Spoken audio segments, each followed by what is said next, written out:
One of the things that we know about life is that it is always changing. Sometimes you're up, sometimes you're down.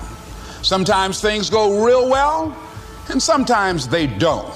Sometimes you're happy, and sometimes you're sad. Now that's that thing called life. But during those down moments, that's where the growth takes place. The real challenge of growth comes when you get knocked down.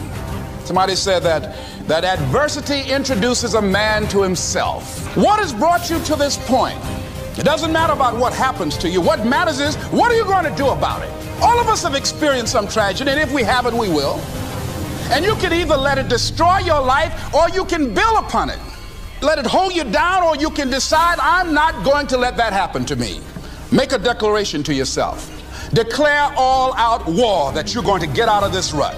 There are times when anything that can happen will happen. Murphy's Law will be knocking at your door.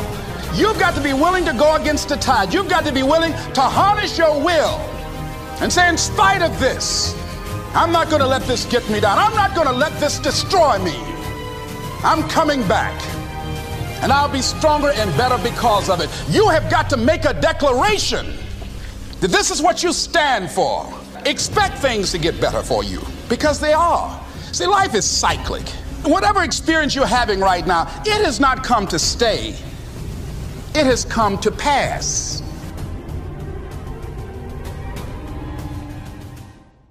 What is up, YouTube? Live via satellite here, and today we are talking Kingdom, manga chapter 564. So guys, normally after a chapter, what I do is I come sit in front of my mic, and I usually come up with something to say, and it's not a really in-depth process. I just start talking, and whatever I say, I keep the good stuff, throw out the bad stuff, nothing major. But this week, I sat down in front of the mic, and I had nothing to say. I sat here for like 10 minutes just looking at the computer screen, and I had no motivation. And what I realized was I was suffering from hecky fatigue.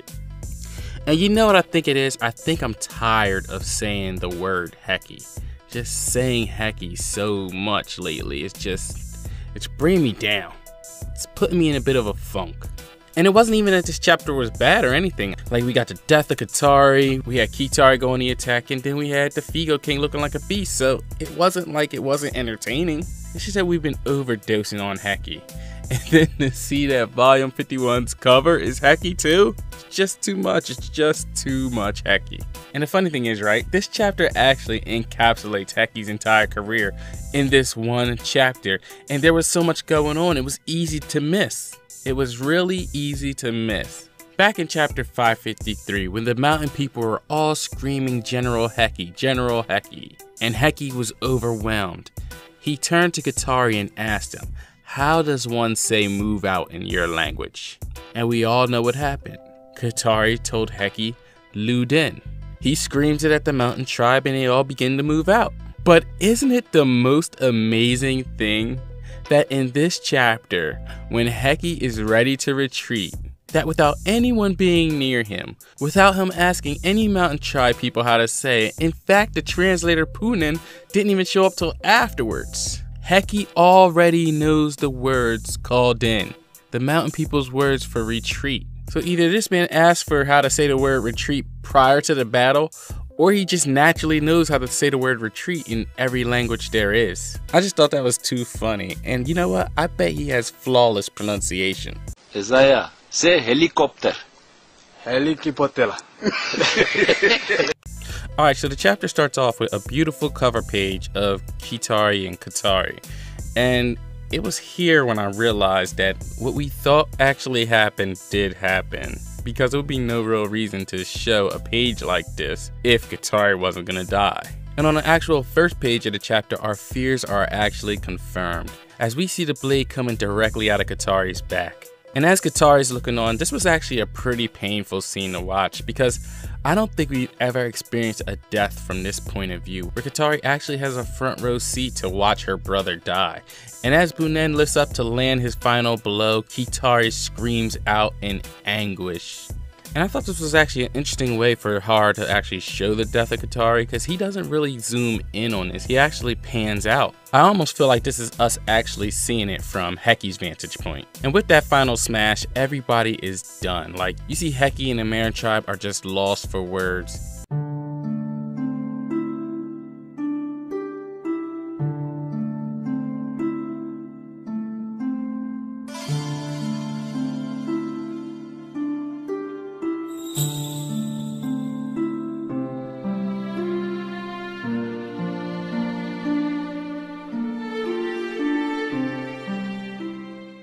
As Heki thinks about Katari for a second, his eyes quickly cut over to Kitari, because at this moment, I think Heki actually realized something. That with Katari down, the only hope for the Meren tribe rests with Kitari. And when you see Kitari, it looks like she's lost all hope and she's just done. It almost looks as if she's given up.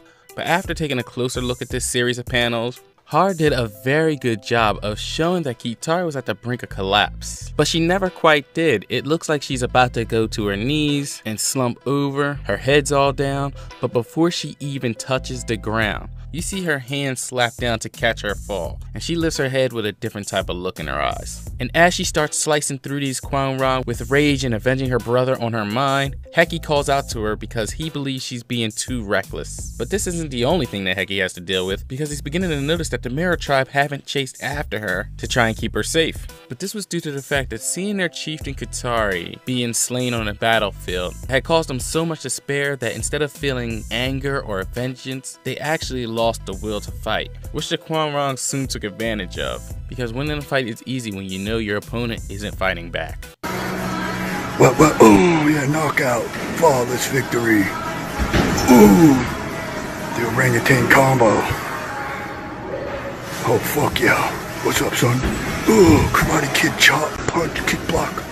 Rapper to rapper, chop block, chick. Oh, yeah.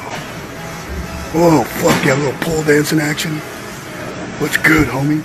And then we have Heki trying to talk some sense back into the Meren tribe, letting them know that they need to fight or everyone's gonna die. But the tribesman tells Heki that Katari was their son and that now they have lost their light.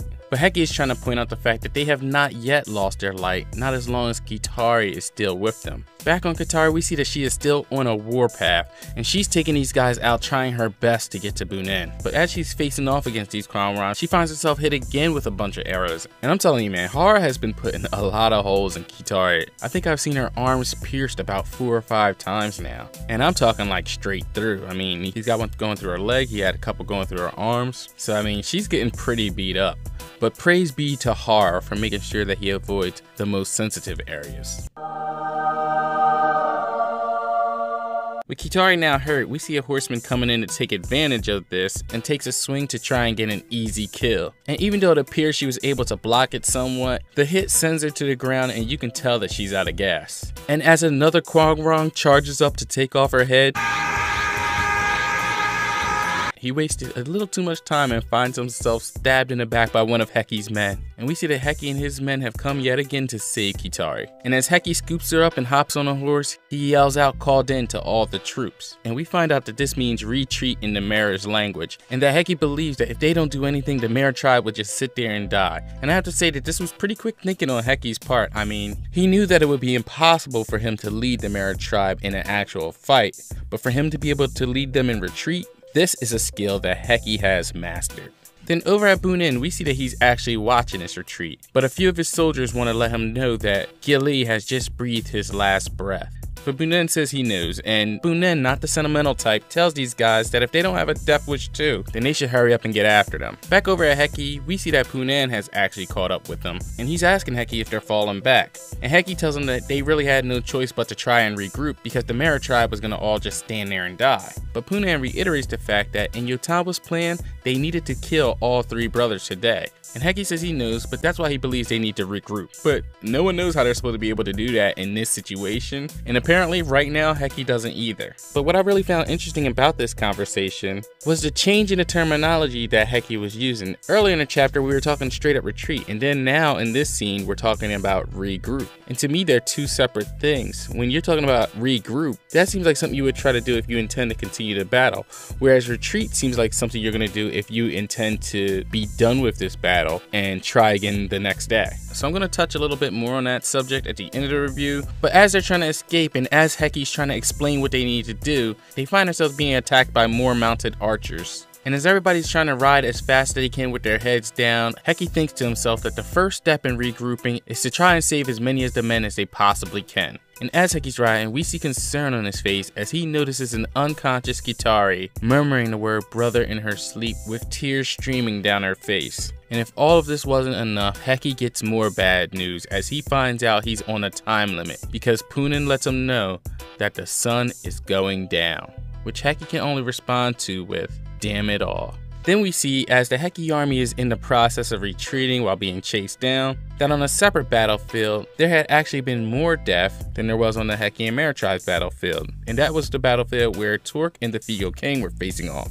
And we see that the Figo King in only half a day's worth of fighting had lost half of his men. But in exchange for that, he was finally able to corner the enemy commander Torque at his own HQ. And seeing the Figo King loaded up with all these arrows, it looks like he went through hell to get here. And I'm not even surprised that he was willing to sacrifice half his men. We seen earlier that he was willing to die 100 deaths just to bury his face in Yotanwa's nethers. So to impress her, he'll do anything, even at the expense of his own men.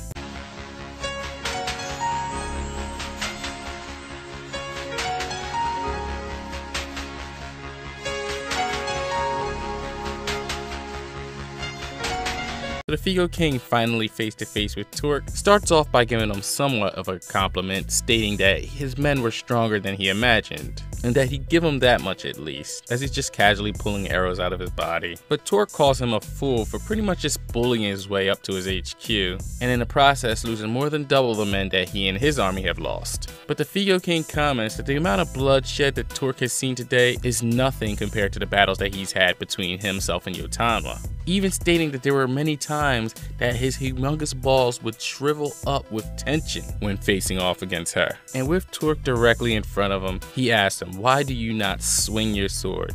This is the perfect chance." Or that have your balls shriveled up so far inside you that you aren't able to move. And I have to say, even though these lines were hilarious and funny, it was actually kind of smart at the same time because the Figo King is just baiting Torque, making him do exactly what he wants him to do. And you can see, angered by this, it causes Torque to rush in. And even though he swings his sword and it appeared that he lands a blow, the Figo King impales Torque and lifts him off his horse as if he were a rag doll. And with just the slightest bit of disappointment, the Figo King says, "So weak." And that was the chapter in a nutshell, guys. Alright, so I thought this was a pretty good chapter of Kingdom. I mean, I know not many people wanted to see Kitari die, but it really can't be a one-sided thing. We gotta lose some people on our side, just like they're gonna lose some people on their side. But after reading this chapter, my biggest question is the day actually over? Because right now, despite the situation that Heki's in, we still haven't seen what happened on Baggio's battlefield. And if the day's over and both Baggio and Heki failed and only the Figo King was successful, that may be a big blow and drag this battlefield out even further. The only good thing that would come out of that scenario is that with Baggio also failing, then Heki wouldn't look that bad in front of Yotanwa. But that's the thing right there, man. I just can't see this being another failure for Heki. After that big speech he gave to Yotanwa, and after all the Heki hype building up to this moment, I really was actually expecting something to go down where he was able to take out Bunin. So in my opinion, I'm actually starting to lean toward the fact that the day may not be over. Because one of the biggest things I noticed in this chapter was, in the earlier portion of the chapter we see him talking about retreat, but in the next portion of the chapter we see him talking about regroup, which leads me to believe that he's going to try to pull off one last stunt before it actually becomes nighttime. I feel like Hara's trying to use this as a little bit of a trick, because with Kitari dead and with Kitari down, our final option on this battlefield is Heki. And by having him in retreat mode and with the sun setting and being the fact that it's Heki, of course the readers are going to think, oh look, he failed again. But this would actually be the perfect time to showcase Heki being able to think under pressure and come up with some sort of a solution for this situation. It'd be nice if he could find some way to use Bunin's nature against him. Especially since he's given chase, it'd be cool if he found a way to maybe split his forces and have a small detachment sneak back around toward Bunin or something like that. And I feel like it would just make more sense to end this now with Bunin, because Kitari really has gotten beaten up these last few chapters, and it almost seems like she won't even be able to fight, because with all the arrows that have been going through her lately, she's almost like Swiss cheese. But I can't deny that this could wind up going down in failure, and to be honest, I think that's one thing people are tired of seeing too. Heki just continuously failing, and continuously showing that he's not worthy to be a general. This is why even I was hoping that Heki would actually produce on this battlefield. And it's gonna happen, it has to happen. He has to get some sort of shine at some point. But if he has to go and beg Yotawa for another opportunity, I just can't see that happening, so I just feel like it has to happen now. Okay, but moving on, another thing I kind of noticed in this chapter was when Bunen was actually talking about Gali. And even though I think this was just to show that he was kind of cold, it actually had a different type of meaning to me when he was saying to the other troops, do you guys have a death wish too? And putting that together with what we heard last chapter when Bunen was stressing to Gali, you understand, right? To me, it kind of feels like Gali almost wanted to die. Almost like he saw death as a better option than taking any more orders from Bunen. But that could be me just looking a little too deep into that. But the best part about this chapter had to definitely be the Figo King. And I have to say, he was definitely impressive this chapter. And right now, with him being the only one showing any sort of success, I'm sure he's hoping that tonight a messenger drops by inviting him to Yotawa's tent. Because clearly that is the Figo King's #1 motivation. And the Figo King's a beast, man. I actually think he's stronger than Katari, even though it was stated that Katari could only be bested by Yotawa or Bajio with his skill with a blade. I think that's just talking about swordsmanship. But when it comes to like just brute strength, I think he was probably stronger anyway. But now, no matter what, with the death of Katari, I would think the Figo King would rank #3 in Yotawa's army. Speaking of which, the legend of Yotawa continues to grow yet again in this chapter, as we see that Yotawa had many battles against the Figo King, and we see that he spilled much more blood than this fighting against her. And it's just yet another nod to how powerful Yotawa is, and I really can't wait to see her in action against either Sun Suiju or Rozo. But moving on to the comment of the week, and this week it goes out to Ramel, and what he had to say was, I think we have a new #1 for generals I'd hate to fight for. And this was such a cool comment because he was referring back to a video I made a while back. I'll leave a little link at the top of the screen, but it was cool because it just took me back to that video and back to that time. And at that time, yes, Heki was our #1 general, but I would have to agree with this man because Bunen would definitely take that top spot as a general I'd hate to fight for. But anyway, guys, that about does it for this week's review. Let me know what you guys thought of the chapter in the comments section below. Please leave a like if you enjoyed the video, and feel free to share, comment, and subscribe. Peace out.